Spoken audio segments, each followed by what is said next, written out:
cineasta, él también, todos son de la cultura acá, impresionante, el único, nada, soy yo acá, pero bueno, le vamos a poner onda y lo vamos a presentar a nuestro invitado. Qué lujo, qué linda charla que vamos a tener, porque la verdad que incursiona en todos los ámbitos de la sociedad, pero no sé si presentarlo de una manera o la vamos a presentar de la manera formal. Está con nosotros el doctor Guillermo Harvey. ¿Cómo te va, Guillermo? Buenas tardes. Buenas tardes, Néstor. Buenas tardes. Jefe de Servicio de Cirugía Oncológica del Hospital Vidal, profesor titular de Cirugía de la Facultad de Medicina. Así es. Y la presentación informal, esto sacado de tu Facebook, Deportista amateur, aprendiz de músico, médico cirujano. Así es. Sintetizaste mi vida ahí en 3 palabras. Bueno, ¿cómo estamos? Bien, muy bien. Contento de estar con ustedes. Aprovecho para saludar a la gente que te escucha, a la gente que te ve. Y bueno, a tus órdenes para lo que quieras comentar, tanto en mi vida profesional médica como sabes que tengo una faceta política también. Así es. Bueno, ¿cómo viene la faceta política? Allí leí un posteo también de Raúl Alfonso en tu muro. ¿Cómo viene? Sí, hay una... Bueno, ese es un tema por ahí un poco, no digo complicado porque no es complicado, pero sí que toca un poco la fibra íntima de como apasionado por las cosas públicas, digamos.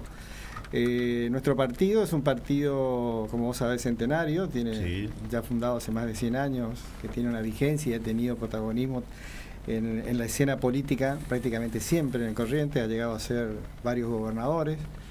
Y de un tiempo a esta parte, un buen tiempo a esta parte, el partido ha venido en forma reiterada, con errores políticos importantes, perdiendo protagonismo en esta escena y también con los cambios que se producen dentro del escenario político de la provincia y de Corrientes en particular.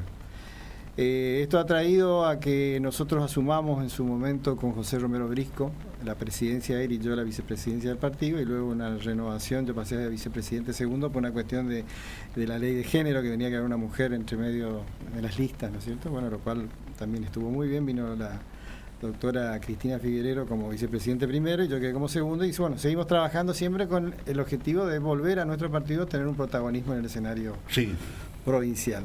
De ahí, bueno, surgieron en este último tiempo algunas, digamos, desavenencias con respecto a lo que queremos nosotros como partido y el protagonismo real dentro del escenario político.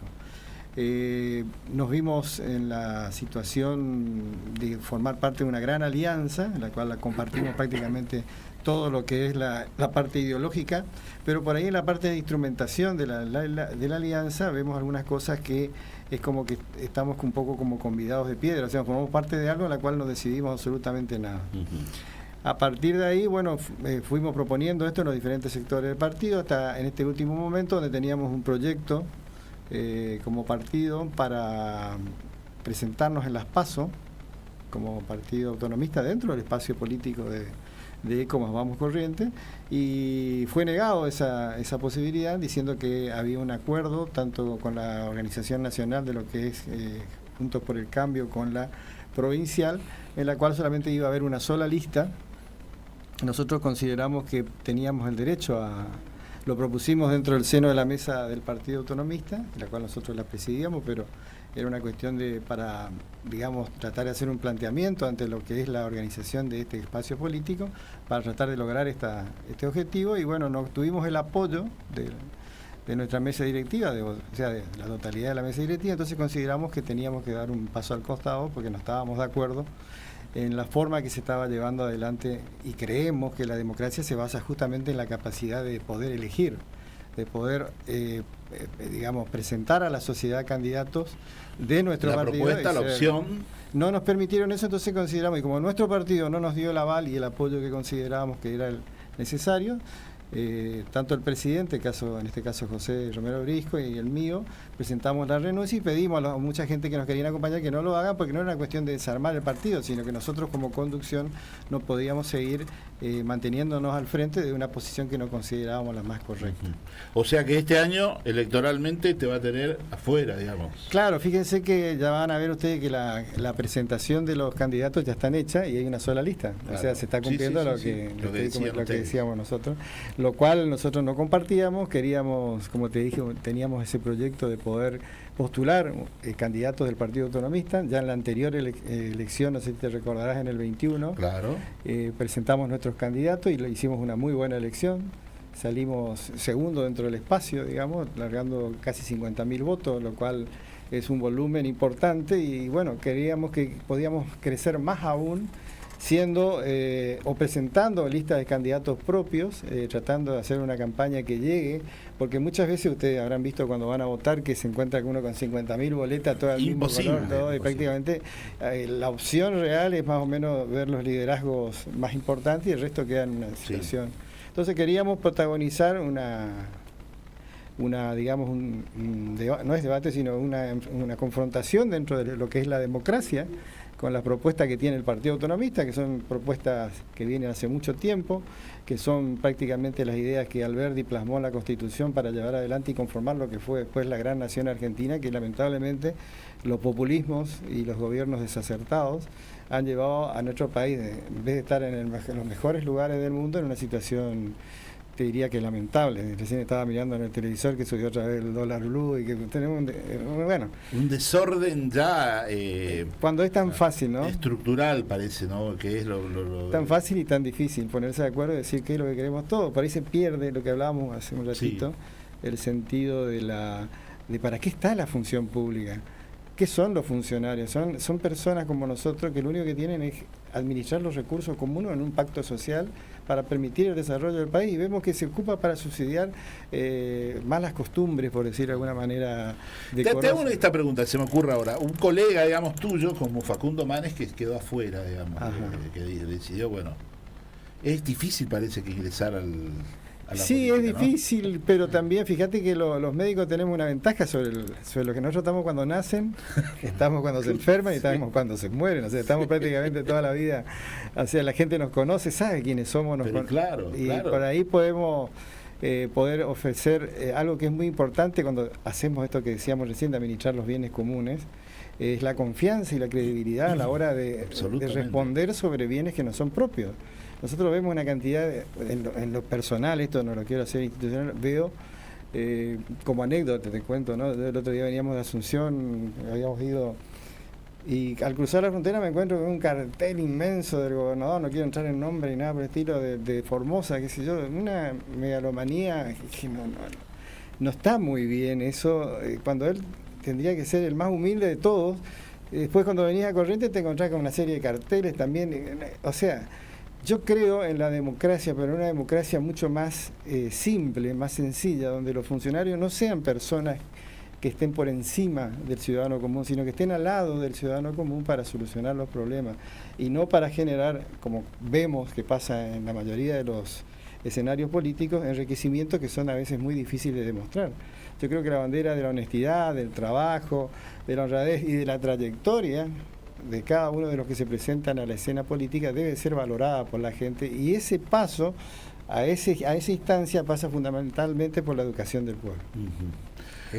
Es difícil también en una sociedad tan mediada, porque hoy Corrientes es una ciudad mucho más grande que hace 50 años, y que el conocimiento de cada una de las personas, yo me imagino, porque Corrientes, desde que yo vivo acá, vine a vivir acá en el 65, y yo noté la cantidad de barrios, la cantidad de gente, y ese conocimiento de los políticos, digamos, que para generar confianza debe ser una cosa mucho más difícil, ¿no? Y se me ocurrieron varias cosas respecto a esto que estaba nombrando recién, el sistema electoral, la cantidad de boletas, las propuestas. Por un lado me parece que también cuando no se consigue la incorporación en la participación en una lista, también debe ser mucho más difícil poder llegar al vecino o al elector.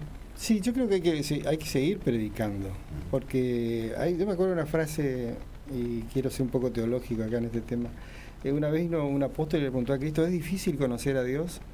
Y él le dijo: con querer ya es empezar a conocerlo. O sea, lo que tenemos que propender todos es a querer transformar esta realidad. Si no la queremos transformar, la partida está anulada, entonces todo lo que podamos hacer va a ser en vano. Vamos a seguir en este mismo statu quo, que lamentablemente en un país tan rico, pero tan rico como es la Argentina, no puede ser que haya hambre, que haya indigencia.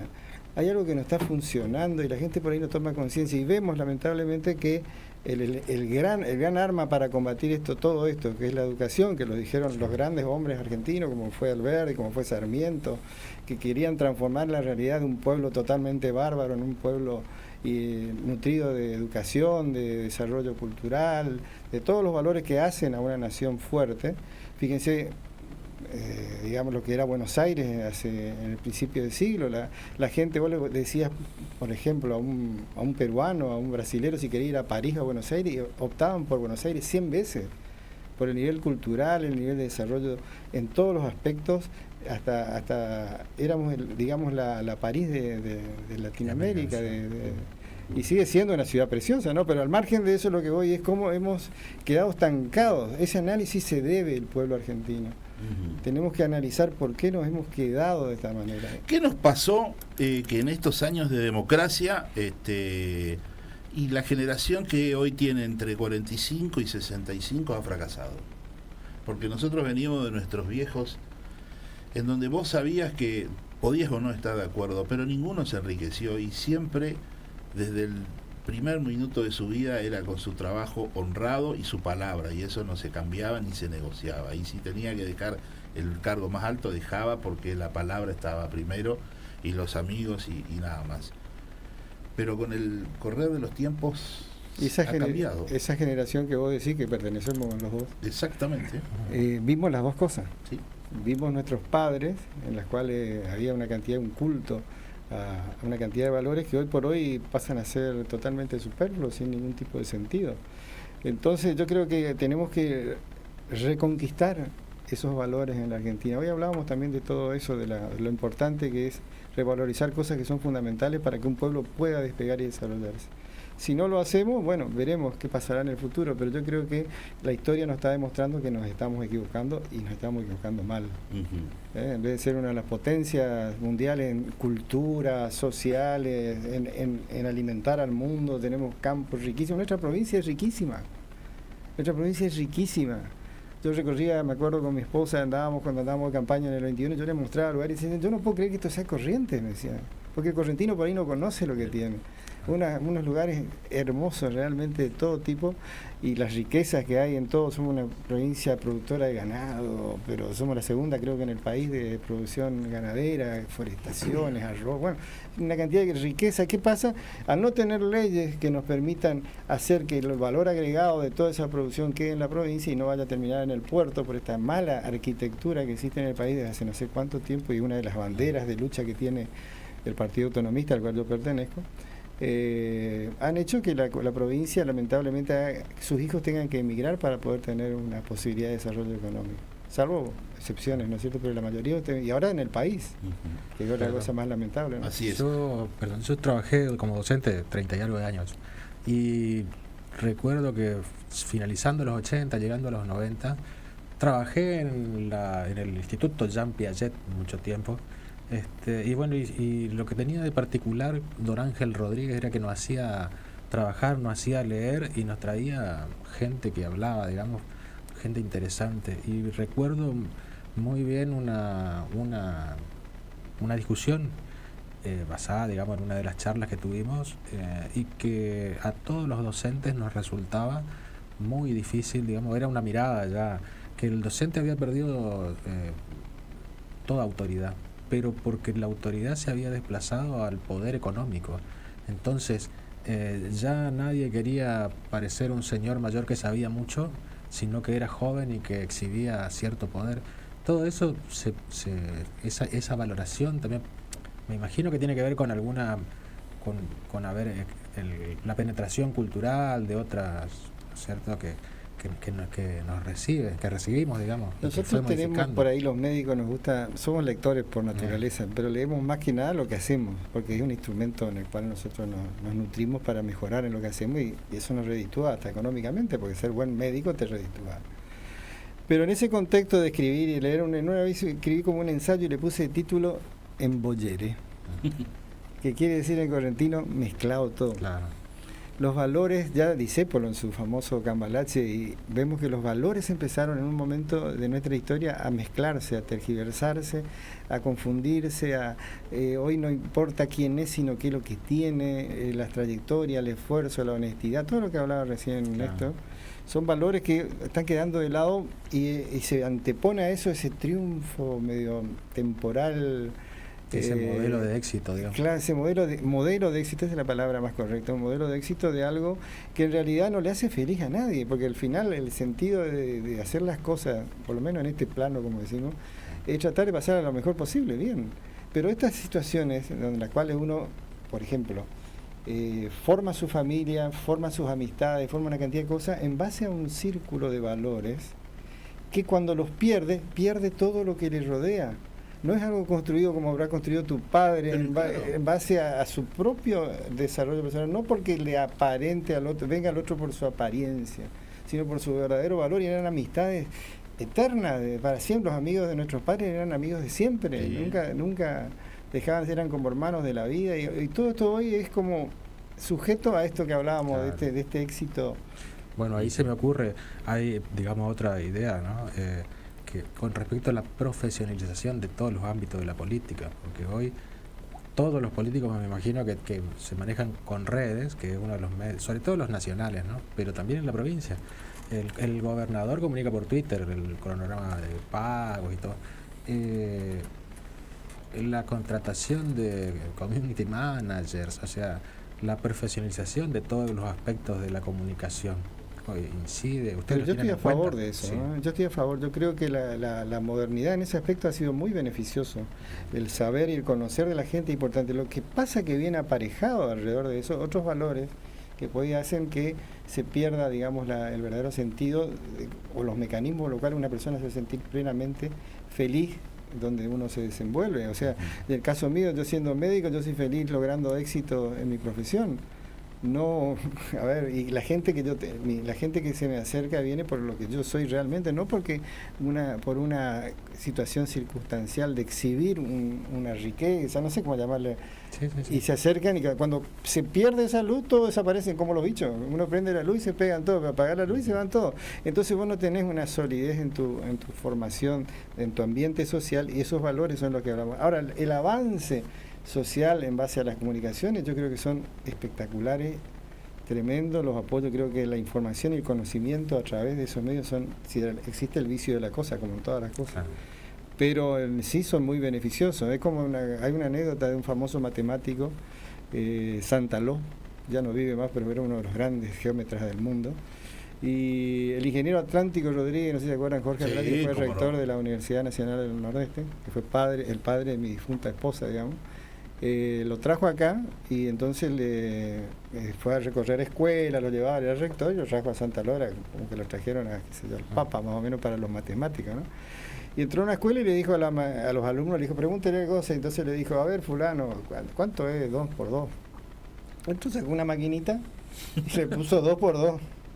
Y salió 4 le dijo, ¿viste? Entonces la maestra le dijo, lo retó, ¿cómo vas a hacer eso? Tenés que hacer la operación, le dio toda una clase. Y entonces le dijo Santaló a la maestra, dígame la hora, señorita. Y ya se agarró su reloj y se las 3, no, vaya al patio, ponga un palito, saque la ecuación diferencial del ángulo de entrada de la luz, qué sé yo, y después dígame la hora exacta. Entonces le demostró que la modernidad no está mal, el problema es mal usar la modernidad. La verdad que sí. Bueno, Guille, vamos a viajar a tu infancia, ¿eh? ¿Cómo no? ¿Familia acá? ¿De Correntinos? Sí. No, mi papá es nacido, bueno, son correntinos, pero mi papá nació en Entre Ríos. Entre Ríos.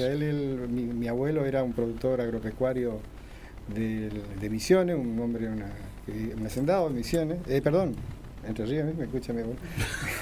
Era de Entre Ríos, y bueno, y vivían en una estancia en un lugar que se llamaba Lucas Sur, en Villaguay, la esposa de mi abuelo, mi abuela, sí. Alcira Ollamburu Altuna, era una matriarca de esos lugares, gente muy adinerada, y en la crisis del 30 perdieron todo prácticamente, y era muy amigo de gente... La década infame.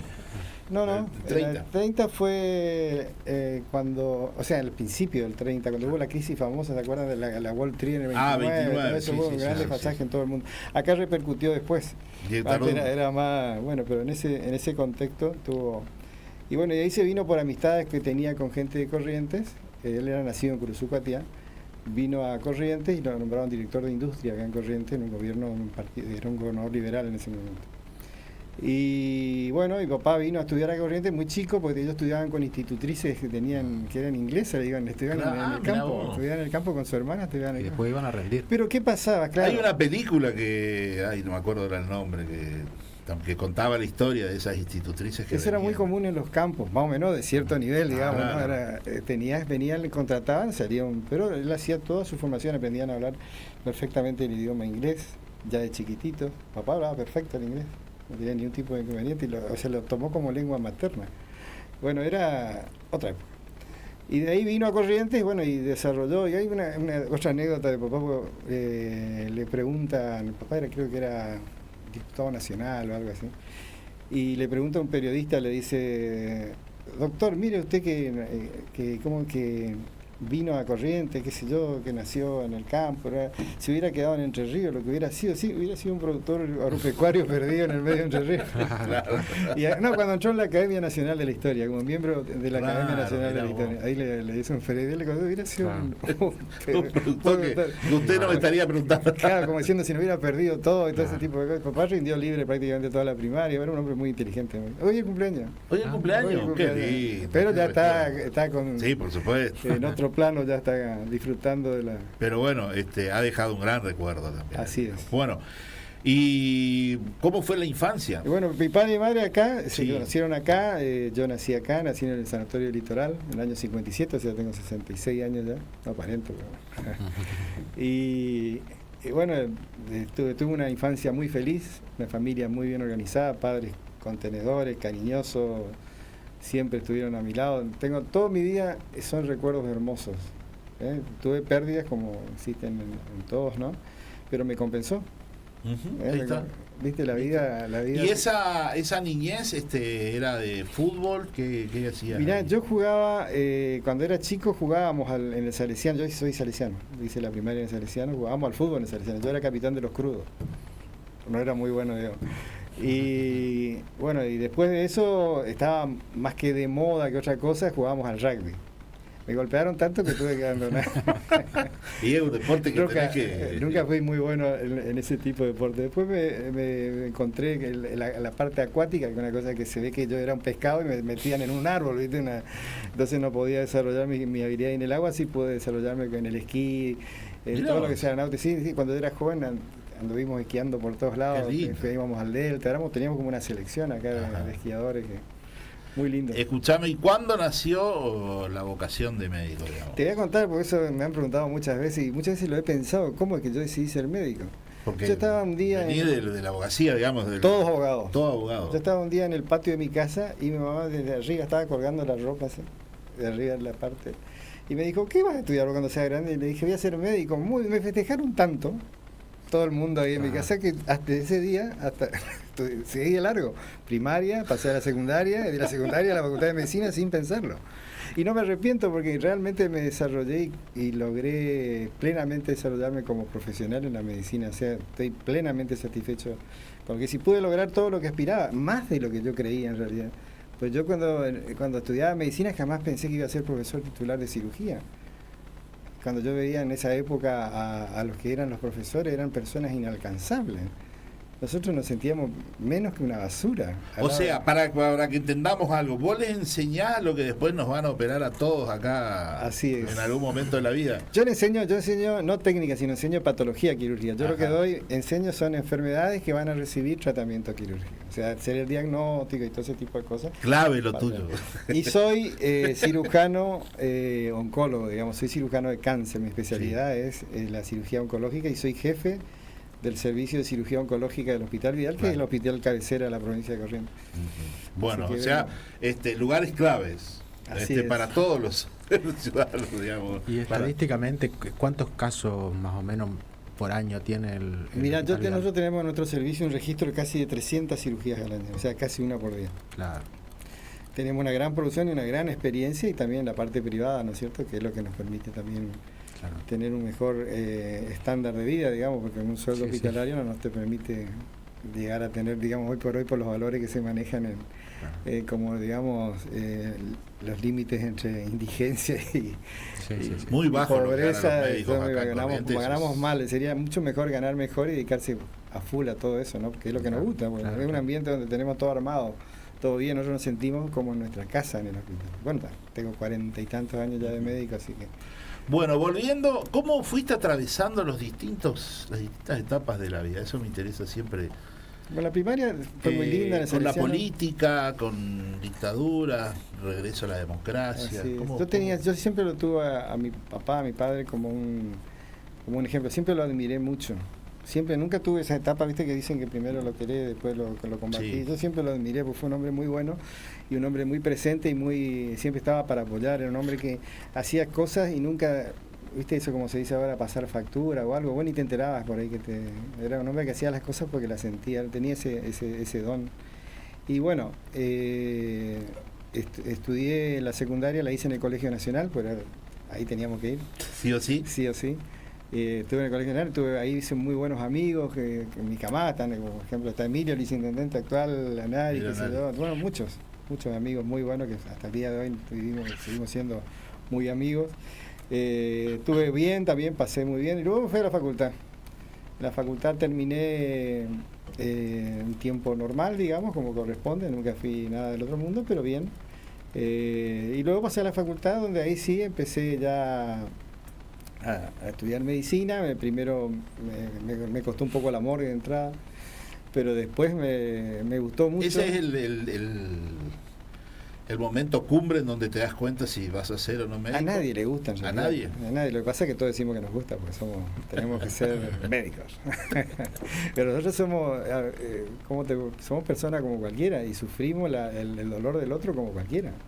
A mí cuando me entra un paciente y yo veo su pronóstico o su enfermedad o su padecimiento, porque pasa muchas veces, lo sentimos, nos afecta. No hay forma de que uno diga, no. Porque está como esa impresión popular que, bueno, que lógicamente tiene que hacerse, no sé, una coraza o acostumbrarse a ver... Yo creo que más que coraza, para no recepcionar el dolor, es una... Para poder seguir pensando en lo que tenés que hacer y que está bien que así sea. Digamos, es como una actitud que vos tenés hacia el paciente para transmitirle seguridad. Claro. Porque el paciente está teniendo una relación muy, muy cercana hacia vos, en el sentido de que te está entregando en tus manos su vida, o su pasión, o su dolor, y te está a la vez juzgando si estás capacitado para tratarlo bien, porque él está entregando todo. Entonces vos tenés que tener una actitud que le demuestre al paciente la seguridad de que lo que le estás haciendo primero está bien, y tenés que hacerlo bien, ¿no?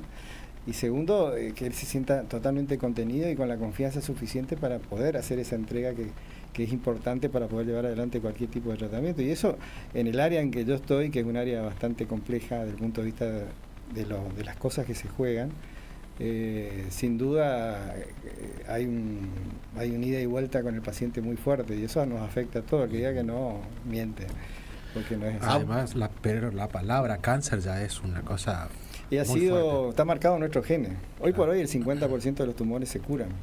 El secreto está justamente hoy por hoy, como te decía, en el diagnóstico precoz, y eso ha mejorado notablemente. Los métodos que tenemos de screening para poder diagnosticar precozmente son muy buenos, y entonces podemos curar muchos más tumores que antes no podíamos curarlo porque ya llegaban con una enfermedad avanzada. Así que yo creo que si bien la palabra cáncer hoy por hoy sigue siendo en nuestra genética o en nuestros oídos, nadie quiere escuchar ese diagnóstico y es un sinónimo de muerte, no es tan así.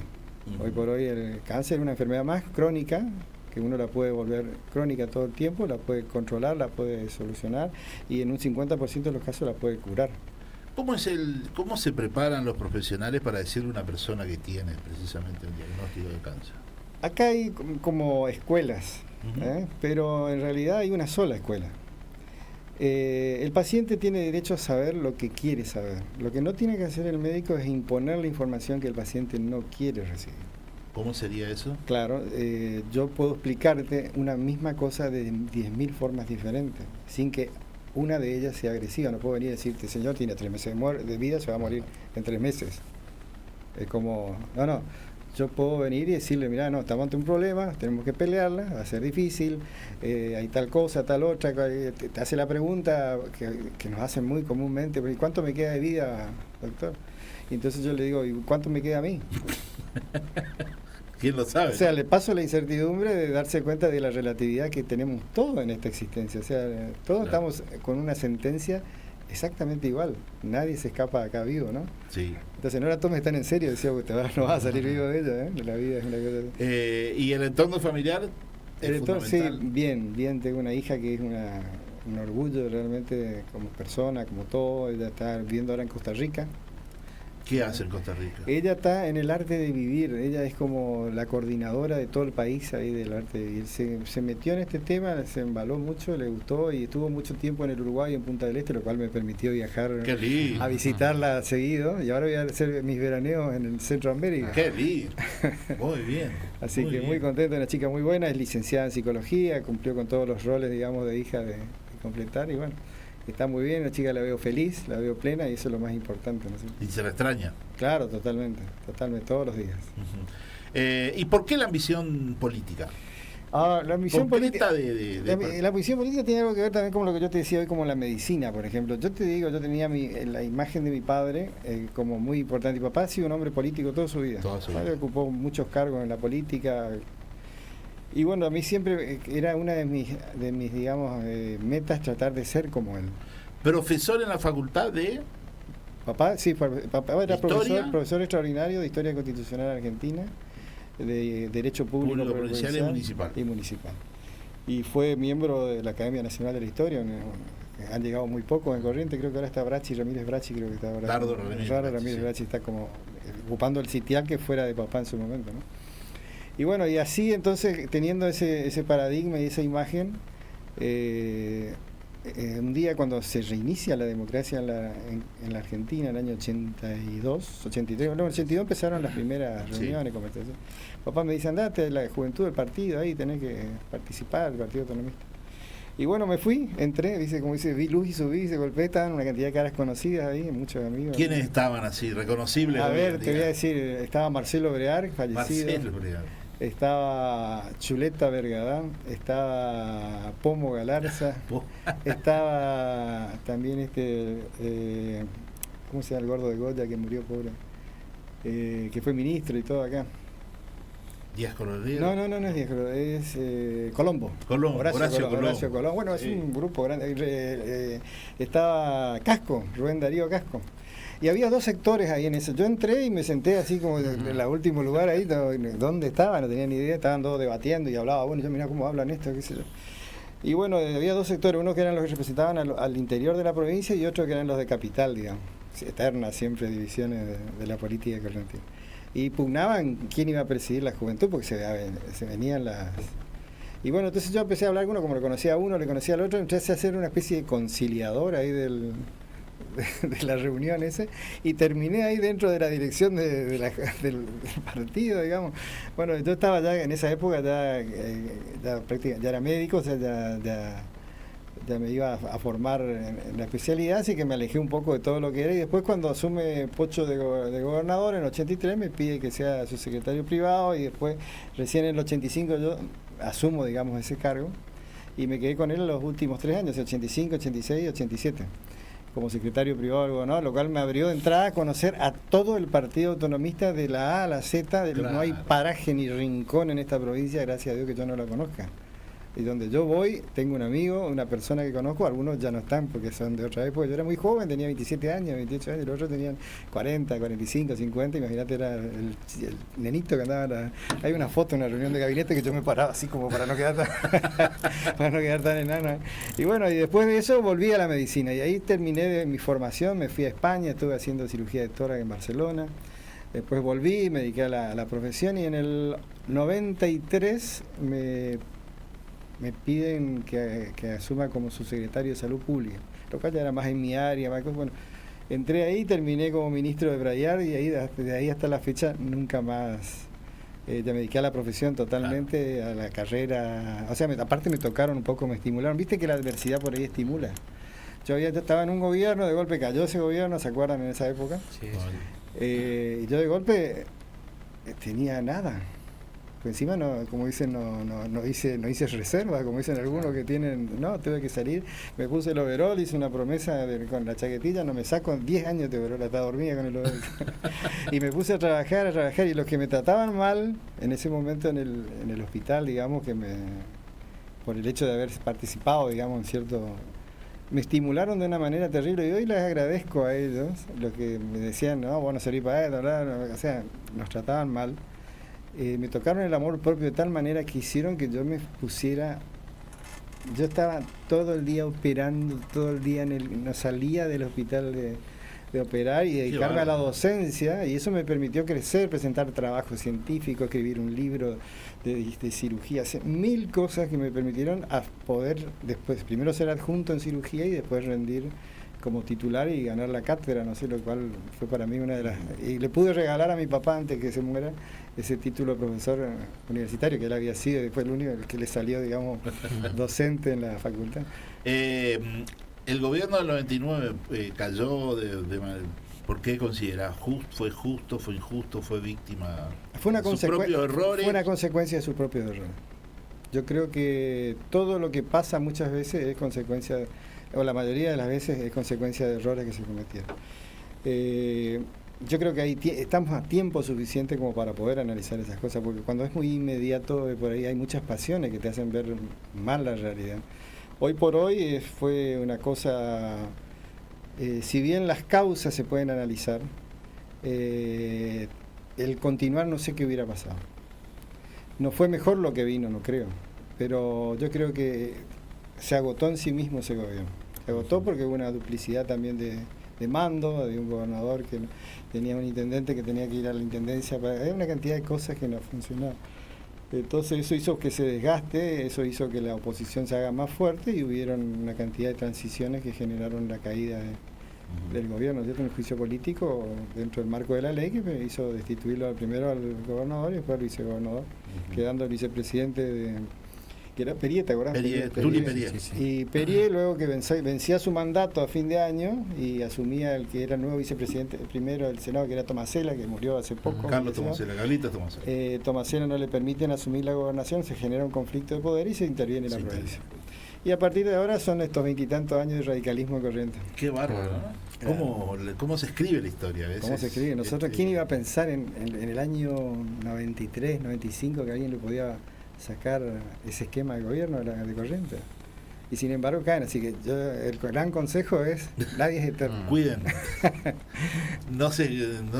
Traten de hacer las cosas bien. Y está bueno que así sea, porque la transición en democracia la enriquece. Sí. Es importante que eso ocurra.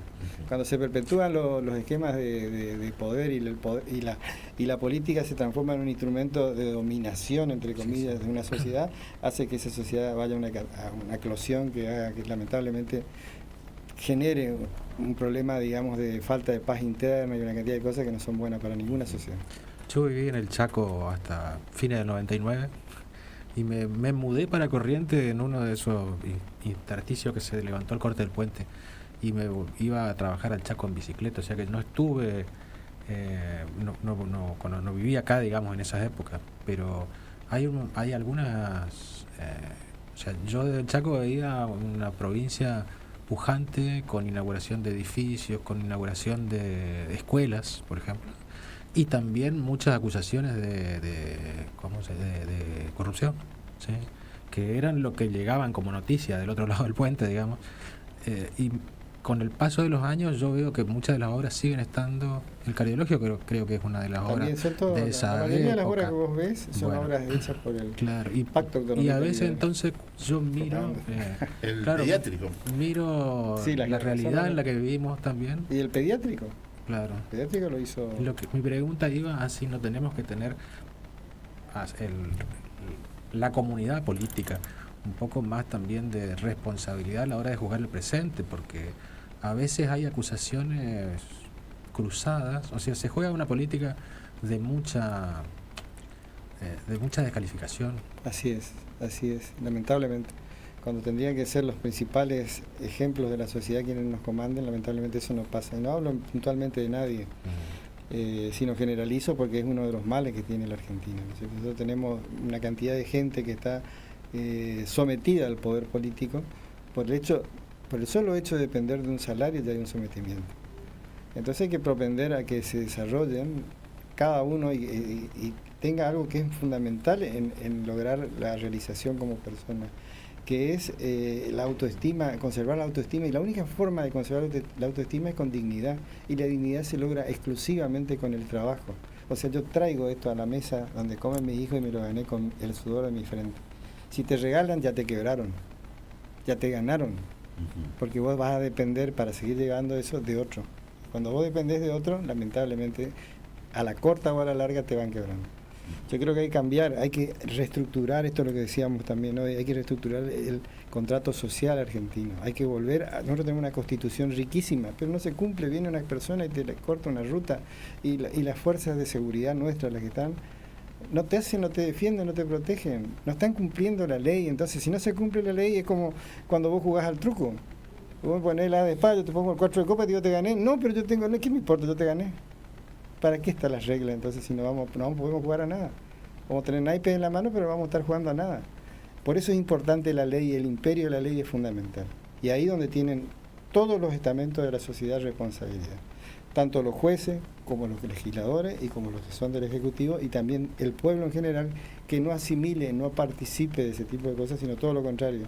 Que levante esa esperanza necesaria para que las cosas cambien, para bien, no para que venga un mesiánico ni que venga un nadie, porque cuidado en estos terrenos Bueno, es que la falta de política y de gestión es el caldo de cultivo para que aparezcan estas fórmulas extremistas. Tal cual. La historia nos enseña. Que pretenden resolver todo rápidamente y simplemente, digamos, sí. ¿no? Bueno, últimos minutos, estamos con un artista, un licenciado. ¿Tenés algún cuadro en tu casa? Sí, tengo. Me encanta la pintura, pero estuve en el... Acá vamos a analizar con Hugo los cuadros que tenemos. Estuve en la charla de Berni. Museo de Bellas Artes. Sí, claro, sí, me encanta, sí. Me gusta mucho la pintura, pero no soy un hombre que sepa de pintura, ¿eh? Yo soy un tipo, me gusta y la compro. Me gusta mucho, tengo de Gómez Morilla, Chela Gómez Morilla. Chela Gómez Morilla, tengo un cuadro muy lindo, tengo también de la Rubia Meana que me pintó especialmente. Mirá vos. Porque la Rubia, yo le saqué una foto en una parte donde yo vivo, que es un lugar muy lindo, y me pintó todo el ingreso, digamos, con arboleda, todo en mi casa. Y bueno, eso lo tengo en un lugar ahí muy muy exhibido. Después tengo cuadros también de este esquinense que pinta mucho la pacha. Longa. Después también tengo, no sé, tengo una de esta señora Cohen, una pintora, es una... Sí, así. Bueno, eso así en general, digamos. Después tengo un Brembo que compré, un cuadro que lo compré como inversión una vez. Tenía unos pesos así, me dijeron, lo mejor que puedo hacer es comprar un cuadro.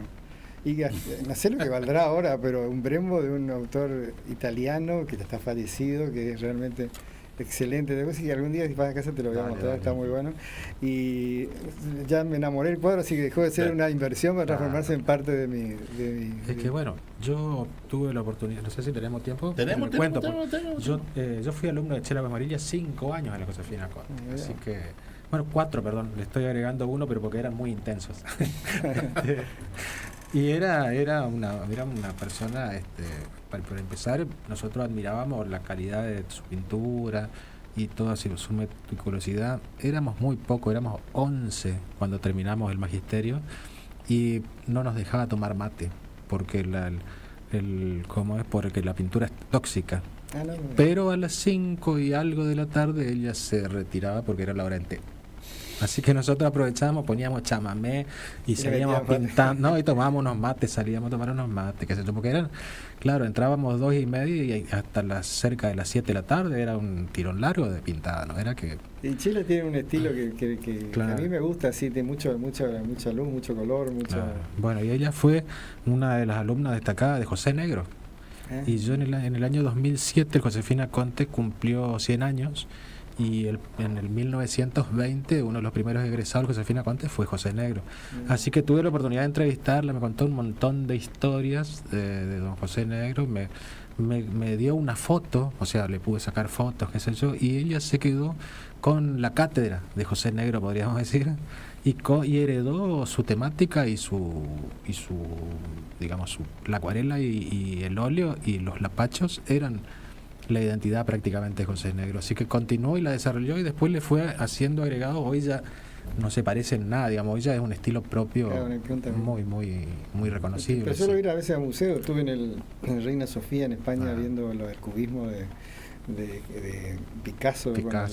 ¿Cómo se llama? El Guernica, todo eso. Yo me esperaba otras cosas, yo creía que iba a ser de colores, me encontré un color que no tengo ni idea, sí, me vi varios cuadros. Lo que pasa es que tienen un dispositivo didáctico que permite que uno entienda perfectamente. Claro, eso yo no tengo ese don de poder valorar ese tipo de trabajo, ¿no es cierto? Yo lo miraba y me parecía una cosa más. ¿Música?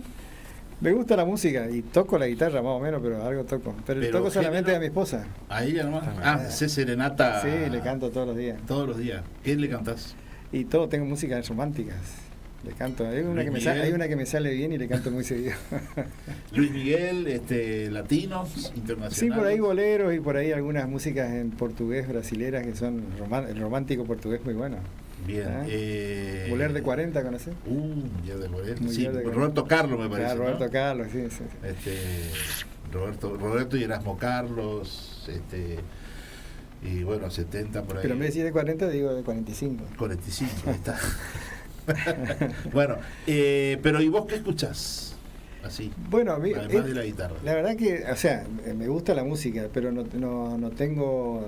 hago. Me gusta más el género romántico, me gusta la música moderna, me gustan los grandes compositores y me gusta la ópera. La ópera, mira vos. Me emociona la ópera, no te puedo explicar por qué, pero escucho la ópera y me gusta mucho. La Sudorma, todos esos temas. Claro. Así, bueno, varios. Suelo escuchar a veces y realmente es una cosa que me llega, no entiendo nada de lo que dicen, pero me gusta la expresividad que tiene y la potencia y las variaciones de los acordes me hacen realmente sentir. Bueno, pero tenés un problema insalvable, que vos sos de Araverá. De Araverá, nacido en una cuna araveracera. Sí, y tenés ella que es de Zapucay. Reina de Zapucay. Reina de Zapucay, decimos. Sí, o sea, sí. ¿Cómo hacemos ahí? Y bueno, me ganó el amor, ahora soy de Zapucay. Los que te dicen, no, lo perdimos, ahora que hay siempre, entré la mujer gana siempre. Yo entré en Araverá, era veracito, una vez entré de bicho de lucro, que era después de cucaracha, y no sé qué. Los mitrajes no fueron muy seductores. Sí. Por eso miraba la que llevaban los estandartes. ¿Pero son de ir a ver los carnavales? Sí, no tanto, no es que vamos todos los cursos, pero vamos siempre, todos los años vamos y vemos para traer nuestra opinión. Te tienen que arrastrar, parece. Más o menos. Pero me gusta acompañarla, me gusta estar con ella. ¿Qué no te gusta de ir? El quilombo para llegar, para salir, para estar. No es un espectáculo que... Cuando estoy lo disfruto, pero como que no es una cosa que yo esté pendiente para ir, ¿me entendés? Como claro. Puede ser otra cosa, por ahí una determinada película o algo, o un espectáculo de otro tipo. Cuando estoy lo disfruto y estoy bien, pero no es una cosa que yo la esté pensando, digamos. Esperando, no, para nada, absolutamente para nada. Bueno, ¿y la fiesta del chamamé? Eso sí me gusta el chamamé, me gusta mucho el chamamé. ¿Debes tener algún amigo chamamecero? Sí, tengo pacientes. Claro. No voy a dar nombre porque es una cuestión de ética, tengo grandes chamameceros pacientes. ¿Sí? Muy más conocida de lo que te imaginé. Claro. Bueno, ¿y cómo es eso? Cuando llega allí un famoso, digamos, No, para mí yo tengo una empatía con la gente. A ver, la gente que tiene un problema de salud a mí me genera una gran empatía, sea quien sea.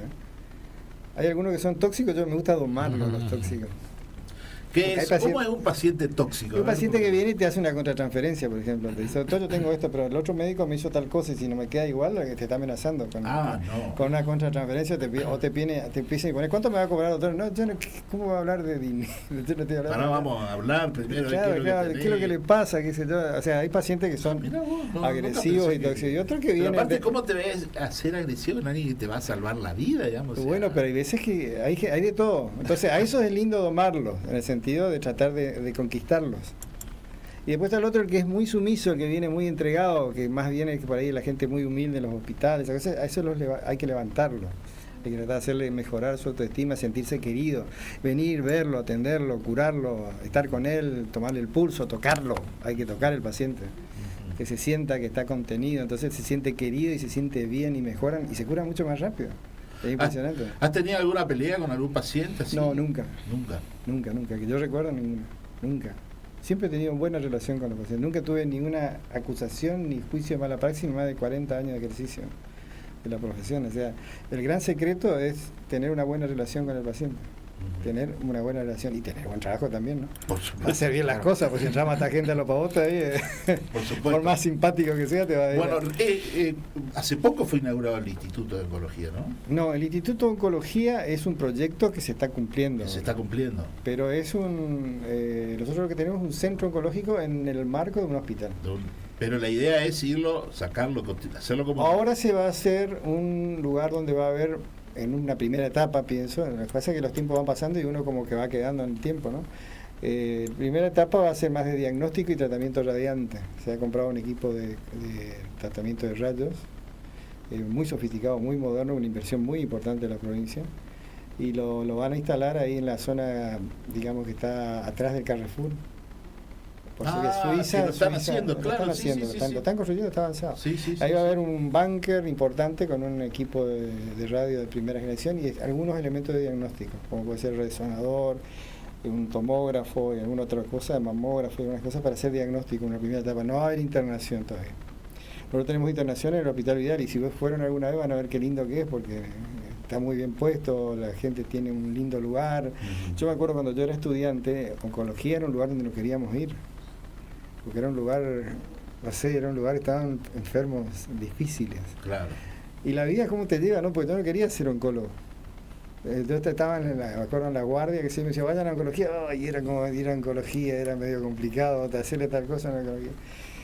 Y me fui a hacer cirugía de tórax a Barcelona. Y cuando volví acá, en Corrientes, estaba el servicio de cirugía torácica, estaba Julio Civeta, estaba Lorenzo Brisco, bueno, todo lo que hacían tórax en ese momento, y bueno, yo voy con ellos. ¿Y dónde estaba yo? Dentro del departamento de oncología del Hospital Vidal. Y bueno, no por mérito, sino porque fueron abandonando, se fueron muriendo algunos, otros se fueron jubilando, me quedé a cargo del servicio. Y entonces tuve que formarme en la cirugía oncológica y bueno, hice formaciones. Pues, aparte yo ya venía, digamos, con un también importante experiencia en ese área. Y bueno, y nos quedamos muy jóvenes con Jorge Zimmerman. Nos quedamos muy jóvenes, él 10 más que yo, pero éramos bastante jóvenes, nos quedamos a la cabeza de toda la oncología de Corrientes y bueno, y fuimos como evaluados constantemente por todos los popes de ese momento. Y bueno, pudimos llevar adelante la oncología y hoy por hoy somos un centro de derivación, un centro de excelencia en el tratamiento oncológico, lo cual es un logro también dentro de lo Esto significa que antes tenía que ir a Buenos Aires, ahora vienen a Corrientes, digamos. Sí, acá hubieron grandes precursores de la oncología, tuvimos personas extraordinarias como fue Raúl Nicolini, que fue uno de los primeros, digamos, que trajo la oncología. Acuérdate que la oncología es una disciplina que comienza en 1930, por ahí antes era como tenía un tumor, bueno, tirarle al fondo y esperar nomás que... no se sabía nada, o sea, te digo que, bueno, pero a partir del 30, cuando comienzan ¿cómo se llaman? Las mostazas nitrogenadas y todo ese tipo, salen los primeros quimioterápicos, empiezan los primeros tratamientos y todo cambia rotundamente a partir del año 99 cuando se desarrolla el genoma humano y hay una gran tándem de ahí de medicamentos que son los famosos targets, de todos los anticuerpos monoclonales, todo esto que hizo Milstein, nuestro premio Nobel. César Milstein. Y bueno, se desarrolló la oncología clínica y la oncología, digamos, asociada a la oncología quirúrgica, que mejoró notablemente los resultados, mejoró también los resultados en la parte quirúrgica, porque hay muchos pacientes, o sea, conocer mucho más la enfermedad, de cuándo debe ser el paciente tratado primero con medicamento y después ser operado, porque ¿te acuerdas ese viejo dicho de las abuelas que se le tocó el médico y se llenó de...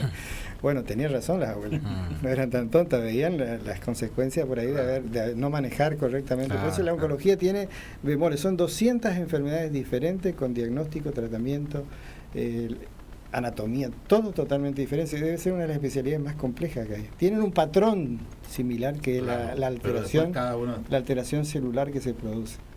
La pérdida de la diferenciación de la célula, la pérdida de una cantidad de capacidades de la célula y hace que se produzca el tumor, pero según el órgano donde se produzca va a haber una sintomatología y una forma diagnóstica y una forma terapéutica totalmente diferente. Bueno, como yo soy periodista de espectáculo, ¿hace cuánto que están juntos ustedes? Vamos a entrar al 19. A la famosa. 1919. ¿Verdad? 2019. 2019. Sí. Lo que pasa es que fueron intensos también. Fueron- Claro, le agarró la pandemia ahí. Ahí fue que nos conocimos. Ahí fue el... No, no Viste sé- que todos decían en la pandemia, o te vas para un lado o te vas para el otro, ¿viste? Nos No va a conocimos haber- 2 años juntos sin separar un solo. Bueno, nunca nos separamos. Fíjate que vine acá a tu radio y la traigo conmigo. Claro, no, pero ya el 2021 también, cuando fuiste allá, me Sí, acuerdo. la verdad que Que era tu tuvimos- fotógrafo en ese Aprendí a personal. disfrutar lo que es vivir en pareja plenamente, lo cual es muy lindo, les recomiendo a todos, porque por ahí viste que no somos más de... Uno encuentra en la mujer, primero la tenés que amar, ¿no es cierto? Por supuesto. Y segundo, encontrás en ella la compañía, el complemento total, porque es una persona que va a estar siempre a tu lado, te va a confiar y encima tenés la posibilidad de tenerla en todos los aspectos de tu vida junto a vos, así que no hay nada más lindo. Ujú. Y la disfruto cada día, gracias a Dios. Ujú. Bien. Y en Costa Rica ni hablar, ahí en la playa. Mi hija se me fue lejos, están haciendo su vida y bueno, la hija es un sentimiento indescriptible, digamos, que solamente se puede uno conocer cuando vive. Sí, aparte, me gustaría que la conozcan, sí la conocí a María Cecilia. Creo que sí, creo que Es sí. una chica muy querible, muy buena, muy Le agradable, muy habremos hecho bonita. alguna nota, sí, seguramente. Sí, es una persona y bueno, ahora está en Costa Rica, pero nos comunicamos todos los días, hay una relación muy cercana, siempre fuimos muy compañeritos. Y ella hace su vida, yo respeto su vida y bueno, está haciendo su curso, digamos, lo cual está bien. Bueno, podemos decir plenamente feliz en la medida que uno puede ser feliz en este mundo, en este país, en esta provincia. Sí, más de lo que se puede ser. Más de lo que, yo soy un hombre agradecido eternamente a todo lo que me tocó en la vida, porque si no sería ingrato. Pero también siempre tengo el compromiso y la deuda de poder devolver un poco de lo mucho que yo recibía tanto a mi sociedad como lo hago con mis pacientes y todas esas cosas. Y trato, y eso me genera mayor satisfacción, mayor plenitud y acá estoy. Y la política la hago exclusivamente como una pasión y no como un lugar para conseguir cargos, puestos y esas cosas. Yo, gracias a Dios, no necesito un cargo para hacer gente como ese chacarera. Así es, ¿eh? Y bueno, ojalá para las nuevas generaciones que se están metiendo en la política lo hagan con esa visión que tenían nuestros abuelos o nuestros padres. Tenemos que volver no a servirse, a esos valores. servir. Así es. Y no ir para buscar enriquecerse ni todas esas cuestiones que lamentablemente lo vemos en los últimos años. Y acá también lo vemos porque no es necesario un fallo judicial para saber quién es quién, digamos, ¿no? Así es. Lo vemos y esto Pero que estás contando lentamente y hacia un objetivo. No sirven las revoluciones, no sirven nada, los cambios para nada. abruptos, lo único que generan son dolor, sufrimiento en la gente y eso no está bien. Entonces hay que hacerlo de forma lenta. Tarda un poco más y capaz no la veamos, pero por lo menos marcamos el camino, así que hay que apuntar a la educación, no dejen, la educación es el elemento más importante. El hombre que no tiene educación es un hombre dominado, de hecho, así es. lamentablemente. Y gracias, ¿eh?